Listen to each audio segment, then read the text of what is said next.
Chairman گوہر علی خان صاحب کے ساتھ سیکرٹری جنرل عمر ایوب صاحب اور ہمارے انتہائی محترم مہمانان گرامی صاحبزادہ احمد رضا صاحب اور علامہ راجہ ناصر عباس صاحب اور ان کے کالیگز ہمارے درمیان موجود ہیں.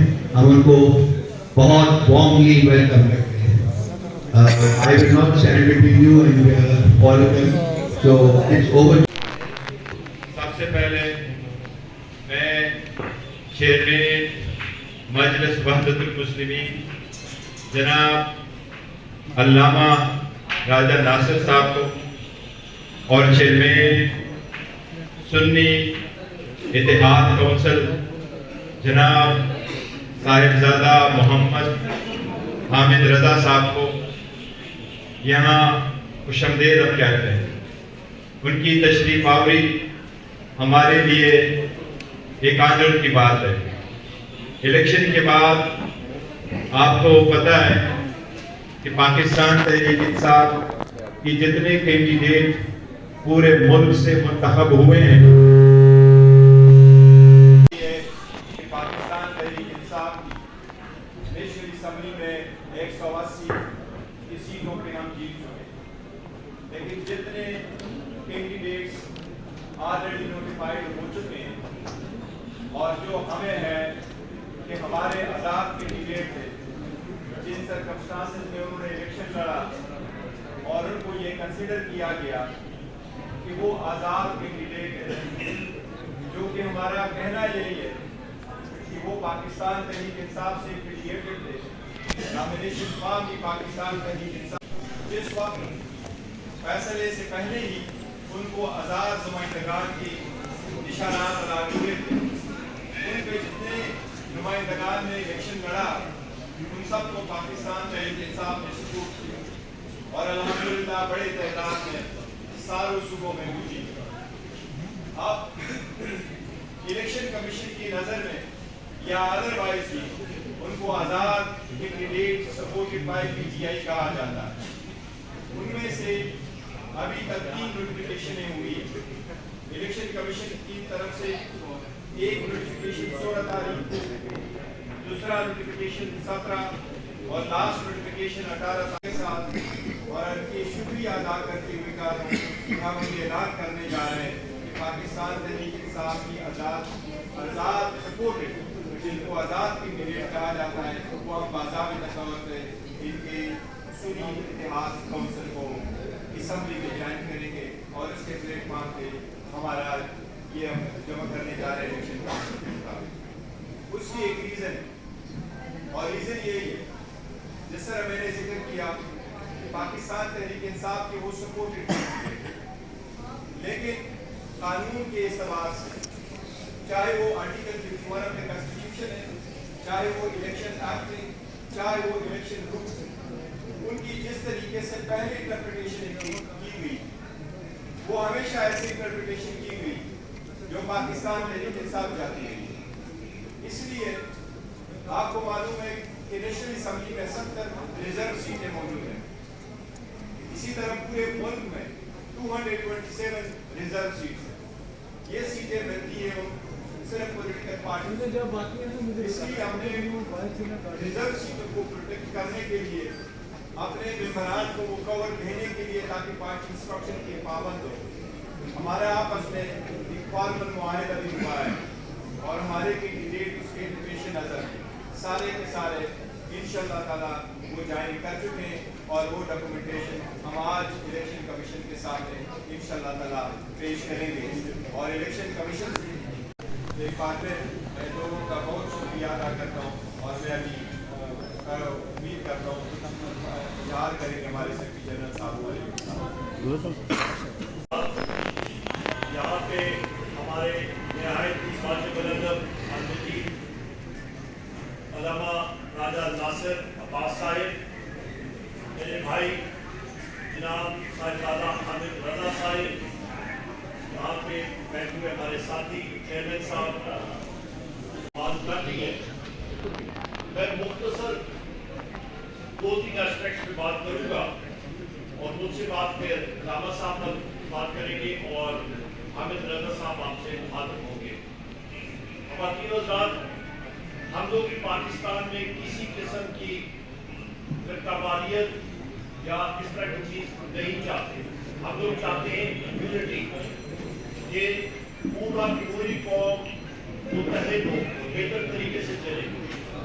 اس کے ساتھ ساتھ آج جس طرح کے بیرسٹر نور علی خان صاحب نے یہاں پہ اعلان کیا کہ پاکستان تحریک انصاف کے حمایت یافتہ امیدواران جو کہ کامیاب ہوئے ہیں قومی اسمبلی میں اور چاروں صوبائی اسمبلیز میں، وہ انشاءاللہ تعالی سنی اتحاد کونسل میں شمولیت کریں گے.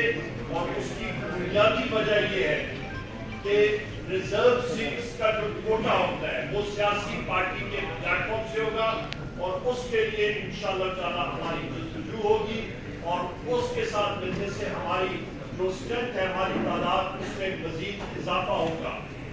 یہاں پہ میں یہ بھی کہنا چاہوں، کل بھی بات ہوئی تھی، پاکستان تحریک انصاف کی جو اسٹرینتھ ہے قومی اسمبلی کے اندر وہ 180 ہے، اور جو کہ پرسوں راولپنڈی کے کمشنر چٹھا صاحب نے جا کر چٹھا صاحب نے ایک پورا پول جو ہے وہ بیان کیا، سامنے لائی. اس کے سامنے پتہ لگا کہ کس طرح کی الیکشن سے پہلے پری پول ریگنگ ہوتی رہی ہے، الیکشن کے دن دھاندلی ہوتی رہی ہے، اور الیکشن کے بعد جس طرح کی ٹیکنیکل دھاندلا ہوتا رہا ہے وہ بھی اس ان کو بالکل جو فارم 45 ہے وہ موجود ہے. اس کی بنا پہ جو اصلی فارم 47 بننا چاہیے اور ان کو ریٹرن کینڈیڈیٹ ڈکلیئر کرنا چاہیے کہ وہ قومی اسمبلی اور صوبائی اسمبلیز میں جا کے اپنی حلف برداری کر سکیں. اس کے ساتھ ساتھ ہم نے یہ بھی بات کہی تھی کہ ایم کیو ایم نے پاکستان تحریک انصاف کے مینڈیٹ پہ سندھ اور بالخصوص حیدرآباد اور کراچی پہ ڈاکہ ڈالا ہے، حملہ کیا ہے. پشاور کی 7-8 سیٹیں ہماری جو ہے وہاں پہ ڈیپٹی کمشنر پشاور اور ان کے اہلکاران اور پولیس کے افسران وہ بھی ملوث ہیں اس دھاندلی میں. اسی طرح میریٹ ہوٹل میں ہمارے 80 سے زیادہ وہ ساتھی جن کو دھاندلی کے ذریعے ان کے فارم 47 تبدیل کیے گئے، انہوں نے اپنے شواہد سامنے رکھے. اس کو امیڈیٹ بل کو ریورس کرنا چاہیے اور ان کو ریٹرن کینڈیڈیٹ ڈکلیئر کرنا چاہیے. آخری 2-4 پوائنٹس کہ اس عمل کے بعد انشاءاللہ تعالی حکومت صوبوں میں اور قومی سطح پہ نیشنل اسمبلی میں پاکستان تحریک انصاف کے ہمارے جو کینڈیڈیٹس آئے ہیں اور اس کے بعد وہ سنی اتحاد کونسل میں جائیں گے، ہماری ہی پارٹی انشاءاللہ تعالی حکومتیں بنائے گی. اور سب سے پہلا کام ہوگا کہ ہمارے دلوں پہ راج کرنے والے وزیر اعظم عمران خان صاحب، بشرا بی بی کی رہائی، اس کے ساتھ ساتھ شاہ محمود قریشی صاحب، چودھری پرویز الہی صاحب، ہماری خواتین جو اس وقت پابند سلاسل ہیں، ہماری سینئر خواتین ممبران، ان کی فوراً پابند سلاسل سے رہائی، اور ہمارے جو مرد حضرات ہیں، سینئر لیڈرشپ ہے جو پابند سلاسل ہے، ان کی رہائی. اور سب سے اہم ہمارے سروں کے تاج، ہمارے وہ ورکرز جنہوں نے عمران خان صاحب اور پاکستان تحریک انصاف کے نظریے کے اوپر حقیقی آزادی کے لیے قربانیاں دی، اور جن پہ ایف آئی آرز ہیں اور جو پابند سلاسل ہیں، ان کی بالکل رہائی. اس کے لیے ہمارا یہ ہدف ہوگا، اس پہ ہم لوگ کام کریں انشاءاللہ تعالی. ہماری جناب علامہ راجہ ناصر عباس صاحب سے گزارش کروں گا کہ وہ آپ سے مخاطب ہو. اور میں یہاں پہ یہ بھی کہتا چلوں کہ ہماری ایم ڈبلیو ایم مجلس وحدت المسلمین، انہوں نے جتنی سپورٹ کی ہے عمران خان صاحب کے لیے، پاکستان تحریک انصاف کے لیے، میرے پاس وہ شکریہ کے الفاظ نہیں ہیں. ہر جگہ پہ علامہ صاحب کہتے ہیں کہ انسان کے لیے ایک اسٹریٹجک تھنکنگ ہونی چاہیے.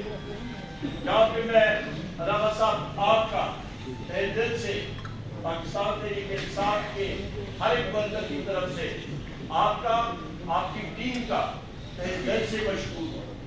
جو آپ کی سوچ ہے پاکستان کے لیے, جو آپ کی سوچ ہے اسلام کے لیے, ہم لوگ آپ کا تہہ دل سے شکر گزار ہیں کہ ہمیشہ آپ نے پی ٹی آئی کی اور عمران خان صاحب کی حمایت کی ہے.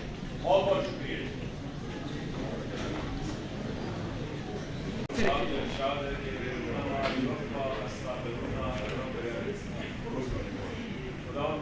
ڈٹ جانے والوں کو, صبر کرنے والوں کو اجر دے گا وہ بغیر احسان. پاکستان کی تاریخ میں پی ٹی آئی کے ورکرز نے, لیڈرشپ نے صبر کرنے کی, مقاومت کرنے کی, ڈٹ جانے کی تاریخ قدم کی, اور یہ سلسلہ بھی ڈٹ جانی. آپ سب جانتے ہیں کہ کس طرح سے حکومت کو گرایا گیا عالمی ایجنڈے کے تحت, اور ان کے داخل میں جو کچھ بیٹھے تھے انہوں نے صحبت کاری کی اور ایک اسٹیبل گورنمنٹ کو گرا کر پورے ملک کو بحران کا شکار کیا اور ظلم و ستم کی انتہا کی. تمام غیر قانونی اور غیر آئینی اقدامات کیے گئے اور کرنے کیے گئے کہ لوگوں کو ڈرا دے, خوفزدہ کر دے, مایوس کر دے, اور اس طرح سے ان کا جو ایپیسوڈ ہے وہ کامیاب ہو جائے. ان کی مس کیلکولیشن تھی. انہوں نے پی ٹی آئی کی لیڈرشپ کو نہیں پہچانا تھا, عوام کو نہیں پہچانا تھا, جس کے نتیجے میں ان کا ہر قدم انہیں دلدل میں لے جاتا گیا. وہ ساتھ ساتھ پاکستان کو بھی ڈبونے کی پوری کوشش کرتے رہے. انتظار تھا الیکشن کا, غیر آئینی طور پر الیکشن کو ڈیلے کیا گیا, غیر قانونی طور پر الیکشن کو ڈیلے کیا گیا. اور جب منعقد کرنے کا وقت ہے تو آپ دیکھیں کتنے بے ڈھنگے انداز سے, کتنے غیر قانونی, غیر آئینی طریقے سے الیکشن کو انہوں نے منعقد کیا. آپ جانتے ہیں کہ لیڈرشپ کو پریشر ڈالا, جعلی پرچے ڈالے گئے, عورتوں کو بند کیا گیا, جوانوں کو بند کیا, 10-12 ہزار جوان پریشر ڈالے گئے, لوگوں کو ڈرایا گیا, دھمکایا گیا, کینڈیڈیٹس کو کھایا گیا تاکہ لوگ ڈر جائیں, خوفزدہ ہو جائیں. لیڈرشپ کو جیل میں ڈال دیا گیا, کیسز جعلی بنائے گئے, اور اس کے بعد تاکہ مایوس ہو جائیں جیلوں میں ڈالا گیا, سزائیں دینا شروع کر دی, اور اسی طرح سے نشان چھین لیا. آزاد امیدواروں کو بھی ڈرایا گیا, دھمکایا گیا تاکہ کئی نشان ہو کے لوگ دھوکہ کھا جائیں گے, نا امید ہو جائیں گے, نہیں آئیں گے. لیکن لوگوں نے ان کی اسٹریٹجی کو کہ کم سے کم لوگ شریک ہوں, مایوس ہو جائیں, الیکشن میں بھرپور طریقے سے شرکت کر کے ان کو ناکام بنایا, نامراد بنایا. اور پھر آپ کو پتا ہے کہ 8 کے بعد جو رات آئی وہ دھاندلی کی رات تھی. یعنی لوگوں نے 8 کو جو ووٹ ڈالے تھے وہ, اور جو پھر رات 12 بجے کے بعد ووٹ ڈالے گئے وہ اس لیے ڈالے گئے تھے تاکہ لوگوں کے مینڈیٹ کو بلڈوز کیا جائے, چوری کیا جائے. یہ غیر آئینی اقدام ہے, غیر قانونی اقدام ہے, اور یہ کرنے والے آج تو کل جواب دہ ہوں گے, ان سے پوچھا جائے گا. عوام جانتے ہیں, بچہ جانتا ہے, چند سال کا جو باشعور بچہ ہے وہ بھی جانتا ہے کہ دھاندلی ہوئی ہے, اس سے پوچھے, وہ بھی نام جانتا ہے سب کے, کس نے کی ہے. باتیں سب کے سامنے. اگر لوگ اپنے جو ڈومین سے باہر نکلیں گے, جو ان کی ذمہ داری سے باہر نکلیں گے, تو پھر الیکشن جو ہوا ہے, عموماً الیکشن کس لیے ہوتے ہیں, بحرانوں سے نکلنے کے لیے. یہاں الیکشن کو بلڈوز کر کے بحران کھڑے کیے گئے, مشکلات کھڑی کی گئی. پاکستان کے عوام ڈرنے والے نہیں ہیں, مایوس ہونے والے نہیں ہیں, نا امید ہونے والے نہیں ہیں. پاور پالیٹکس سے پہلے بھی کرنے والے چیزوں کو نہیں سمجھ سکتے. وہ چوری شدہ مینڈیٹ کو بھی لے کے فخر محسوس کرتے ہیں, اور بعض اوقات کہتے ہیں کہ دھاندلی ہوئی ہے, وہ اسی لیے کہتے ہیں کہ ان کے ہاتھ میں جو وکٹ کی ڈاکہ ڈالنا چاہیے تھا وہ کم ڈلا ہے, اور وہ تکلیف ہے, چھوٹی وکٹ کی. پاکستان کے عوام نے جن کو رد کر دیا, جن کو ٹھکرا دیا, ان کو مسلط کرنے کی کوشش کی جا رہی ہے. دیکھیں اسٹریٹجی میں کہتے ہیں کہ فیلئر کو انفورس نہیں کرنا چاہیے. انہوں نے ایک اسٹیبل گورنمنٹ کو گرا کر پی ٹی ایم کی شکل میں ایک فیلئر کو انفورس کیا, اسٹریٹجی غلطی تھی, شکست کھائی. اب پھر دوبارہ فیلئر کو انفورس کر رہے ہیں, بدترین شکست کھائیں گے اور رسوا ہوں گے. لہٰذا اب جیسے خان صاحب باہر سے ہمیں کرتے تھے, ہمیں کرتے ہیں, ہم ان کی اولادیں جنہوں نے پاکستان بنایا. ہم فرقہ واریت پھیلانے والوں کو کبھی بھی کامیاب نہیں بنیں گے. ہم پی ٹی آئی پر کبھی بوجھ نہیں بنیں گے, بوجھ اٹھانے والے بنیں گے, ساتھ دینے والے بنیں گے. ہم نیشن بلڈنگ کی طرف جا رہے ہیں, ایک ایسی قوم جس میں تمام مسالے ہو, مسلم ہو, غیر مسلم ہو, تمام اقوام ہو,